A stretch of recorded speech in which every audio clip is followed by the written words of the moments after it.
My lighting setup in the studio is not exactly optimal right now. I've kind of just kept adding things over the years and it's not really thought out well. I'd like to find a lighting solution that's a good balance between the general feel of the room, the practicality of the work surfaces, and the look on camera.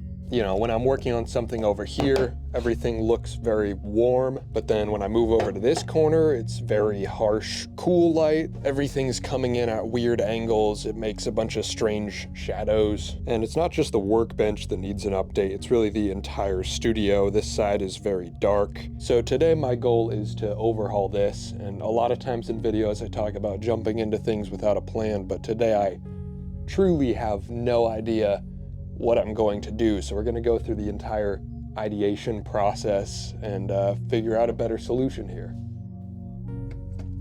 Step one in any project with no plan is just doing something. In this case, that's taking down all the lighting that I already have and tallying up what I've got to work with. I like these hanging lamps that I built recently, but the light bulbs in them are inconsistent.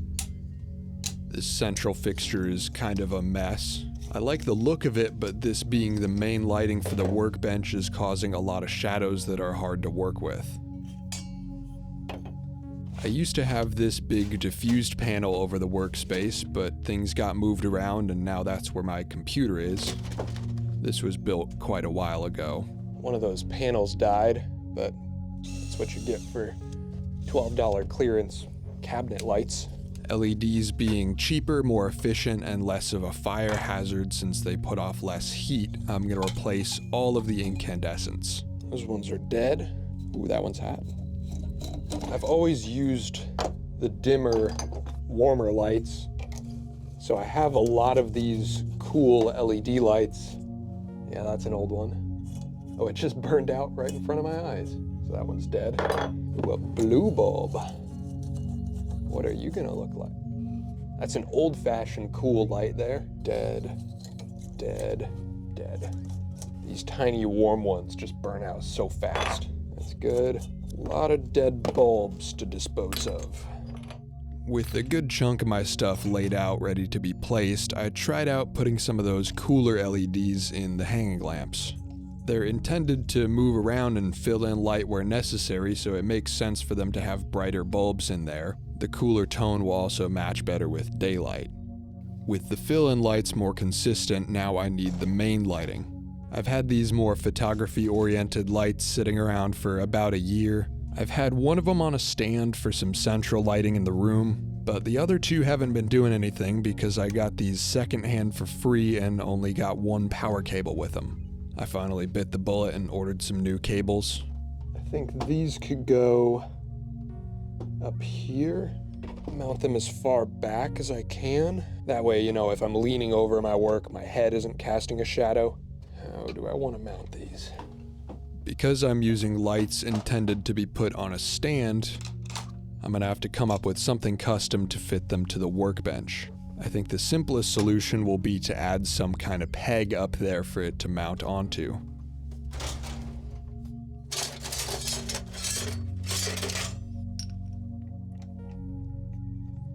That could work, maybe. In my scrap metal bin, I found this old shower valve. I saved this after doing some plumbing work on my parents' house. Oh, that's perfect. So I need to cut off this little join, and then that length of pipe is what I have to work with. I can't find my pipe cutter. I could have sworn I put it in here. All right.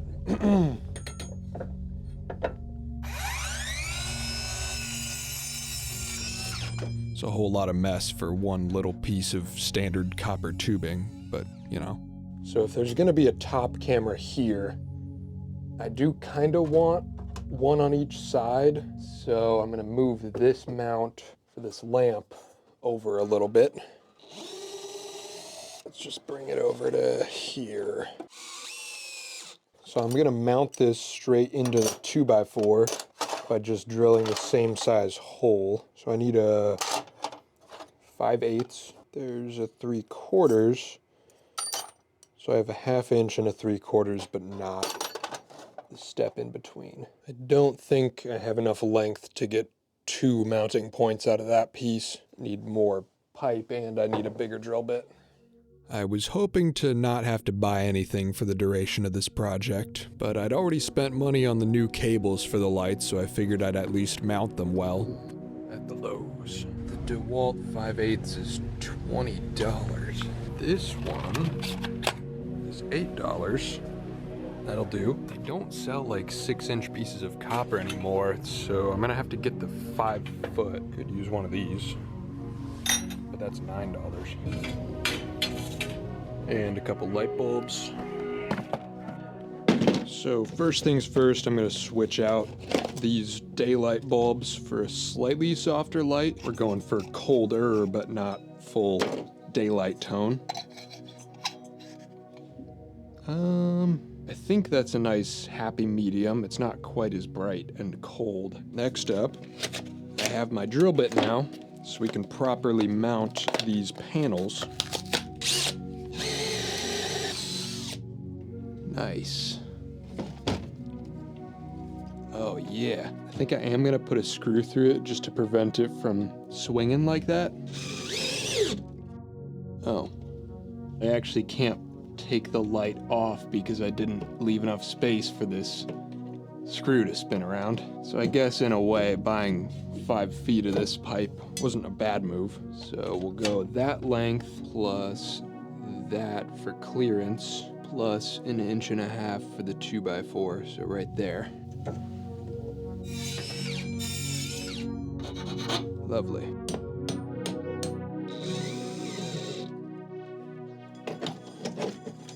Plenty of clearance.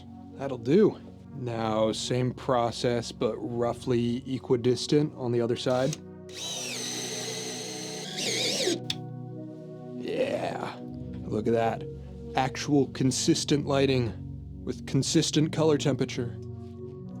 At this point, it does look a little clinical. There's not spice to it, you know? This right now, this doesn't look bad, but it's very straightforward. So I think I'll bring back this little 2-light fixture and stick my colored bulbs in there. Now, my issue with this thing before, it's a pretty old fixture, so it's like droopy. It doesn't like to stay up. So I think what I'm gonna do is actually mount it like this with the intention of the bulbs hanging down, and this will project a little colored light here to make kind of this side area a little interesting. Pull these screws out.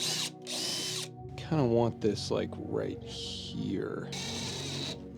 Is that actually low enough? Let's see. Ooh, I like that. That really just adds something special to the reflections of an object. I think also while I'm at it, I can get a little more output out of these things if I paint the inside like a chrome or something to keep the paint out of the light sockets. All you really gotta do is stick some dead bulbs in there, clean them out a little bit. Shiny. Yeah, that adds a bit of pop to that color. And I'm just gonna throw a little bit of paint on these to indicate what color it is when it's off. Lovely. And that is the colored lights put to better use. I still think this is missing something. Like, we have nice soft coverage on everything. We have front lighting from the arms when it's needed, accent lighting here. For the purposes of videography, there's like a level of separation between the object and the surface that just isn't there. And I'm thinking what this is missing is some level of low-level backlight. Let's just throw this in here to see what it looks like. Oh yeah, like look at the difference on how much this drill pops versus that front lighting. And it's still not really casting any dramatic shadows if I lean over my work or anything. It's gonna be a lot of work, but I'm kinda thinking big diffusion panel on this whole width, and then throw some of these panel lights back there. Here's a tip: if you're debating between 2 options and you're leaning against one because it's harder, that's probably the better option. You just don't want to admit it because it's more work. that can get reused somewhere else.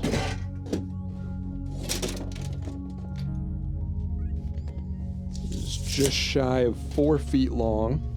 Yeah, so it'll cover basically the whole width. The height should be consistent, so I'm gonna move this plank up to match this bottom line here.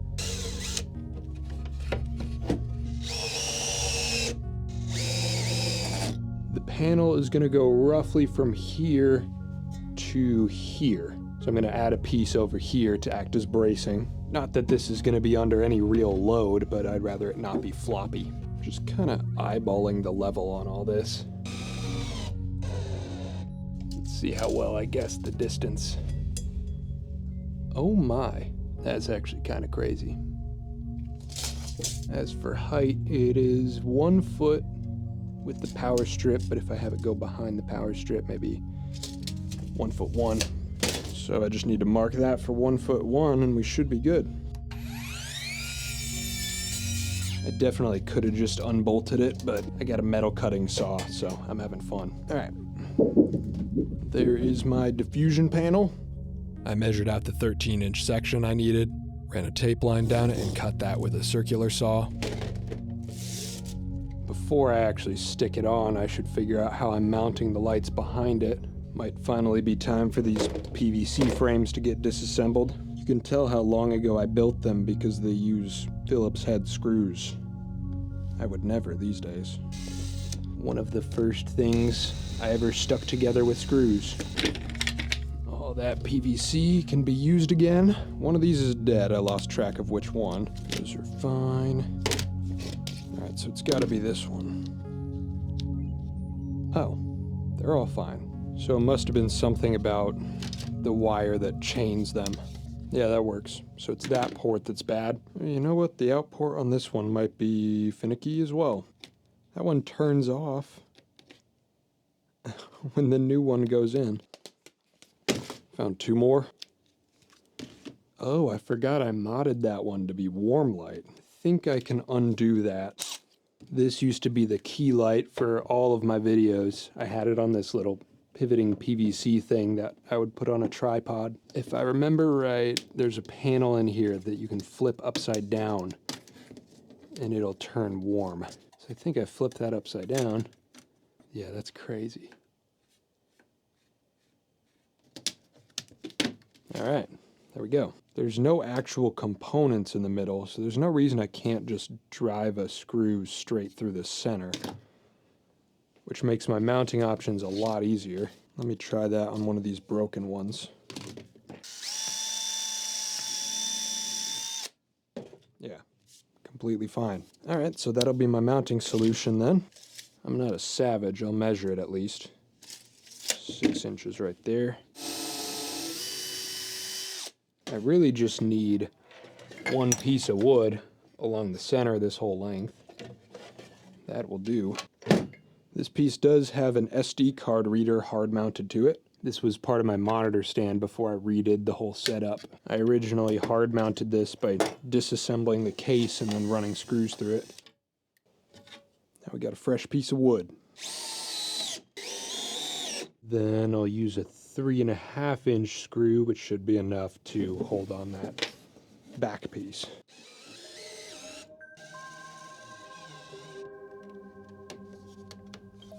All right. Should I throw this behind there too somewhere? Like with this gone, I don't know if that's all the light I want, so I need to find a way to fit that light bar in there as well. The issue is the diffuser is going right up against this, and so I can't put this here. It needs to be like behind. So there needs to be a slot in this 2x4 basically. Screw it, let's do it.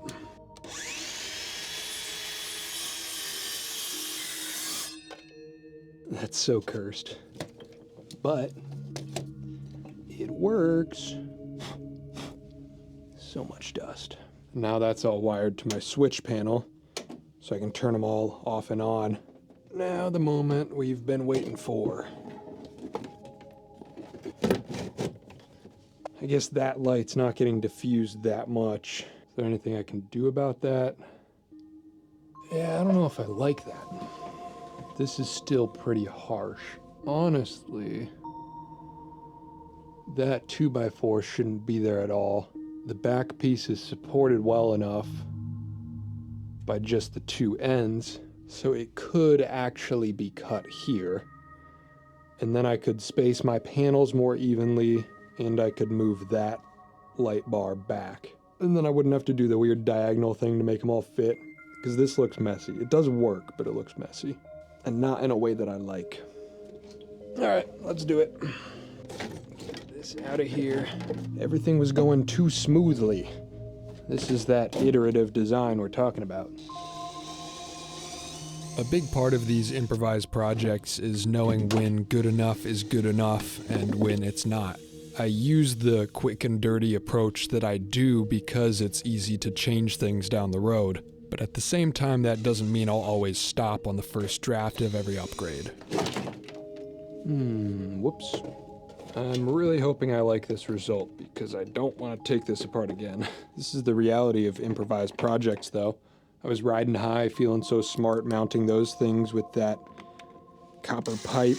Now I'm blinding myself, taking way too long, just mounting some simple panels. But that's how it goes. Let's see what this looks like diffused. I think the tools hanging over the light wall is going to be kind of a cool look. Yeah, no, this is way better looking. Stuck everything back together and then put a new plank for mounting tools over top of the light box. I took the little holsters off of the old plank that was there. Adding a bit of tool storage over top the giant light source will break it up a little bit and make it fit in more. The last thing before this main workbench section is complete is the central light. I do want to have some bulbs in this thing more for little accents than an actual light source. My theory is that I can diffuse these bulbs a lot by misting them with spray paint. I've tried this idea a couple times before but haven't really done any serious experimentation. I realized that with acetone on a glass bulb, it's really easy to wipe everything off and reset. So I tried a couple different colors and finishes of spray paint to see what would get the result I was looking for. What I found worked best for turning a clear bulb into sort of a hazy frosted glass look was just the cheapest can of all-purpose brown. It took a couple tries to get a feel for how much I could put on there before it started to drip. But with a nice thin coat, they actually came out looking pretty cool. I know the difference doesn't come across on camera as well, but those are this is so soft. It's worth mentioning, obviously, that spray paint is flammable. Doing this on bulbs that get hot is a bad idea. I'm using dim LEDs, but it's a lot cheaper than those fancy designer bulbs. Yeah, that adds some nice warmth into the place without actually influencing the lighting that much. I'm gonna put it on this third switch. And with that, my main upgrades to the workbench lighting are done. This is great. Way better than before. But while I wait for my other panel light cable to come in, it's time to tackle the rest of the studio. Now this is much less in depth. There's one or two functional things like this light for my little metal drawers. That was way too dim to be useful, so I replaced it with one of the extra LED panels. Dumb simple mounting, I literally just drove 2 screws through it. I got these for $12 clearance in a 4-pack at a hardware store 5 years ago, so I don't really care if I break them. I stuck 2 dim LED bulbs back into this little fixture. And for my set of 4 bulbs above the shelf, I put in the new holder bulbs that I bought. I obviously don't want them this bright, but they're glass, so I experimented with some spray paint coatings. At first I tried a light misting like I had done with the dimmer bulbs, but that did not have the same effect at all. So I pulled them off, got them cleaned right up with acetone, and I'm gonna try a different kind of effect on this set. For these, I want an all-over finish, so I'm gonna tape off the stems so that they don't get painted on. I feel like there'd be some way to like thin out a paint and dip the bulbs in, but that's an experiment for another day. I think orange is the move. Because I am painting a glossy surface, the move for a good finish here is just real light passes Let it dry, don't let it drip. And as always with spray painting indoors, good ventilation, crack some windows, use a respirator even. Do I paint some of them green? Is that crazy? Let's see what happens. Much more speckly on these ones, but it's actually sticking better. This is how my table gets its crazy colors. It gets coated when I paint something and then I sand it back down and it reveals everything else underneath and slowly levels out the table. Who needs wood filler when you have 100 layers of spray paint? Ooh, that was a little much. All right, now time to turn on a fan and get out of here for a second. When the light bulbs were dry, I gave them a test, and the greens actually worked incredibly well, way better than I expected for one thin coat. The oranges didn't look as nice, the white light still shined through the thinner parts, so those just needed a slightly more thorough second coat. While those dried, I cleaned up a couple minor things. This shelf needed to be extended about 1.5 inches so that little panel light isn't jutting out. This little trim piece did the trick. Looks much better now. I also redid the labeling on the switched surge protector I use for my lights, scuffed it up a bit to make sure my adhesive would stick. I use a cheapo $10 manual label printer to make these. I think they look pretty nice. With the switches I can control all the groups of lights individually so I can kind of customize the look depending on what I'm doing. When the second coat on the orange bulbs dried, they actually looked pretty good. I'm usually not big into colored lights everywhere, but I don't know, I think as a centerpiece shelf in the studio, the orange and green kind of works. I'm running out of lights at this point, which means I'm almost done, but two things I want to fix are this light stand and this lamp. They're just kind of floating in the middle of the room right now, and they should be hard mounted to something so they take up less space. So I think I'm going to cut up this cheap light stand and fix it to this desk. Is there a good way to disassemble this tripod? Really, if I can just take off these legs and keep the center, that's what I'm looking for. It seems to be held on with just this rivet, so I think if I drill that out, we're good. It's spinning on me.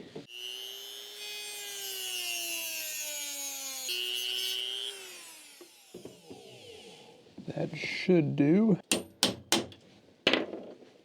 All right, yeah. So now this whole thing should come out. Sweet, so I didn't even have to destroy that. I could put it back on if I needed to. I'd like this to mount right here, basically. I'm hoping that diameter is a drill bit that I have. Check that out, 1 inch on the dot. Should probably put a pilot hole.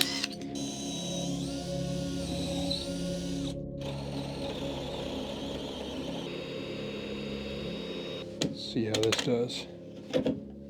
Oh yeah, a little bit of play, but I could just stick some gaff tape on the outside of this and we should be good. Oh yeah, way better.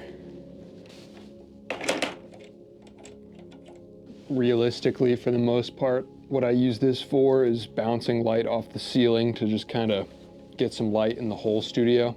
So about that height is where I'd want it. Let's stick some batteries in it just to see what it looks like.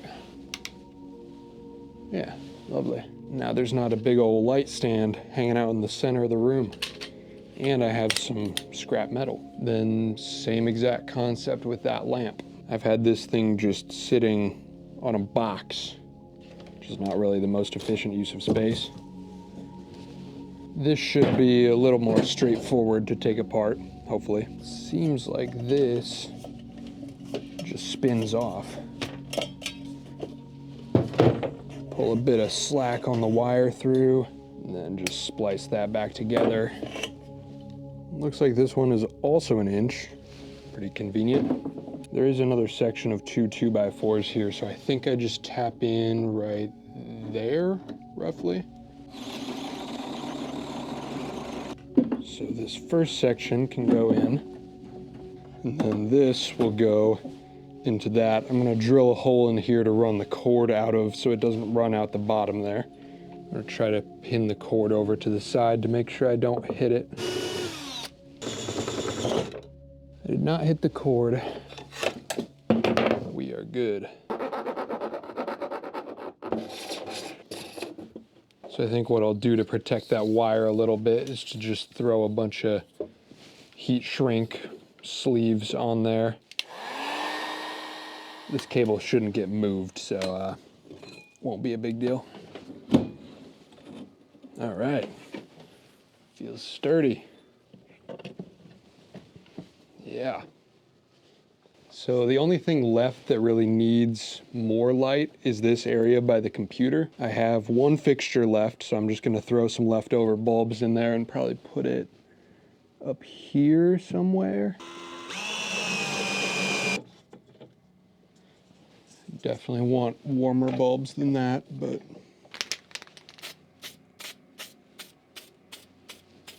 I don't know if it works as well on the plastic bulbs. Might need to get more bulbs then. So I'm thinking for where the camera storage is, one of these 4 foot or 2 foot, something like that. 20 bucks, not bad. Oh, but this 3 foot is only $15. And it's got the little pull chain, kind of like that. And then 2 more soft white bulbs. That should do. See how these look. Oh yeah, a little bit of diffusion on there. Perfect.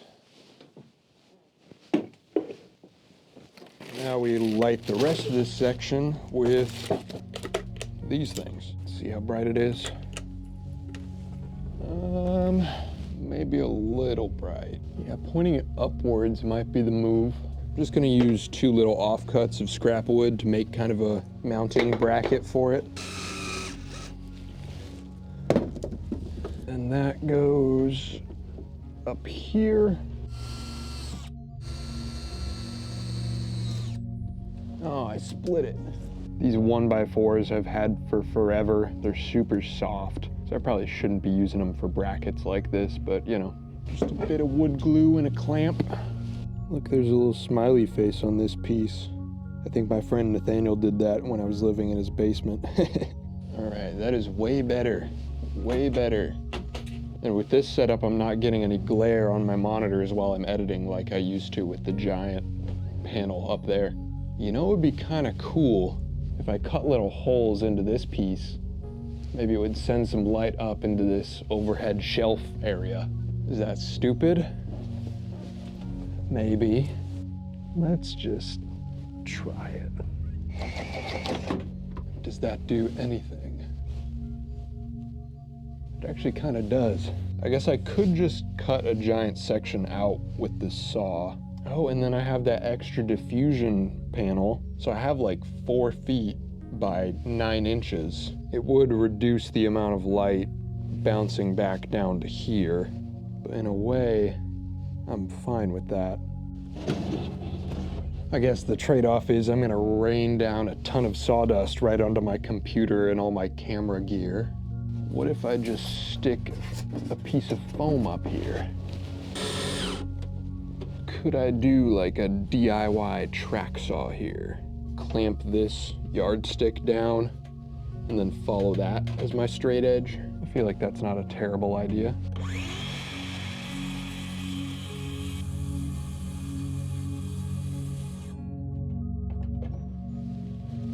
That actually worked really well. And my little foam board caught most of the sawdust. Nice. My laptop keyboard is clean. I actually didn't expect that. Use hearing protection, by the way. Keep forgetting to do that.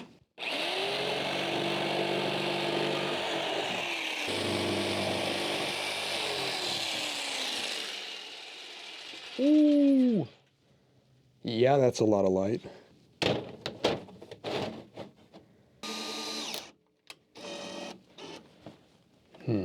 These screws are not ideal for this. What if that is exactly the same width? That's incredibly convenient. Instead of holding the diffusion sheet down with screws, I sandwiched it in by attaching that shelf. Maybe at some point it could be cool to throw up some nicer looking objects up there instead of the boxes. In any case, this looks way better than before. Lovely.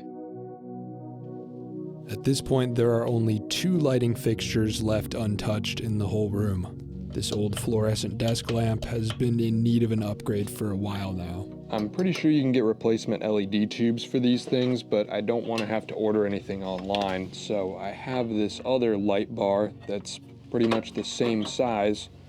So I think I'm just going to rehouse this modern light into this old fixture. There's wood in here. That's crazy. Now there are 4 wires in there, not 2. Looking at a wiring diagram, I guess there's an extra component for a starter. I guess it needs an extra little bump of energy to actually start the light, which is probably what's going bad on that unit. So I could actually reuse these wires for the LED light. I just have to figure out which 2 are actually going to the wall and which 2 are for the starter. Oh wait, maybe not actually. There's also a choke. No idea what that is. You know what? I'm not gonna risk another fire hazard, and I'm going to snip these wires and bypass them. I think my simplest option for fitting this is gonna be putting a piece of scrap wood backing with screws through the sides, and then I can tap this light into that. Let's see. Yeah, that ought to do. Bit off the end. Take maybe a 1/2 inch off the top. All right, let's see if this fits. Oh yeah, perfect. Funny enough, even though retrofitting this lamp only took maybe 20 minutes, this specific task has been on my to-do list for the better part of 2 years. I didn't think I'd get to it anytime soon. To be honest, I thought this was going to be a 5-minute video that I'd film in one day, but it ended up being 4 or 5 evenings just on lamps and light bulbs. It's hard to predict or schedule creative energy. I was gonna do a 3D printing video this week, but sometimes you gotta just ride the motivation wave whenever and wherever it hits. So at this point, the only light in the entire studio that's not LED is this bulb. I want to replace it with this one, but this is significantly bigger. So I think I'm gonna chop out this section of this next shelf and move it up a few inches so that there's just more headroom for this lamp in general.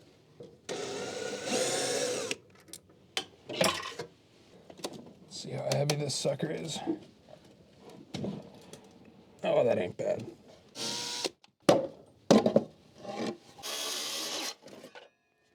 It's good enough. So now this goes back in there.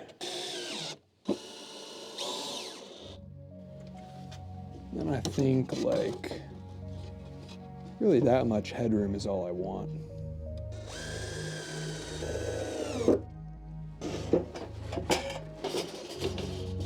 I'd like to add more little accent lights through this shelf at some point, but I think I'm now out of lights, aside from this one last bulb swap. So I can get rid of this hot one. Yeah, that's nice. I think that's a wrap. I don't know how it comes through on camera, but this place is much nicer now, much more inviting. Feels like everything can kind of be a workspace now, where before there was a lot of dark areas. I've said it plenty of times before, but at a certain point, buying new gear doesn't do you any good if you don't have a workspace that you like working in. So one of the most important things to do every once in a while is refresh everything. You know, stuff gets messy, your use case changes, tools move around, lighting gets worse, and updating all of that to fit the way that you use your space currently feels pretty good. My personal goal for this space is removing as many barriers as possible to getting down and filming something. When I have an idea, I want to just be able to put it down on the workbench, not have to fiddle with anything and start filming. And now that is something that I can do, at least a little bit easier than before. There's still a ton of work to do in here. It'll never really be finished. Step one was kind of getting everything into this room when I moved into this house. Now it's kind of reorganizing the lighting so it's easier to film and easier to work. And next, it's reorganizing all the tools. Oh, also some workflow adjustments with my cameras as well, but that'll be another video. On a different note, let me know what you thought of this style of video. I wanted to try a new approach of using a lot more live audio and less voiceover and longer, more intricate videos in general. Next one will probably be more of my regular style, but I don't know, just trying stuff. With that, I'm gonna clean up the workspace and get started on my next project with the new setup. Thank you for your time. So many tools, so little time.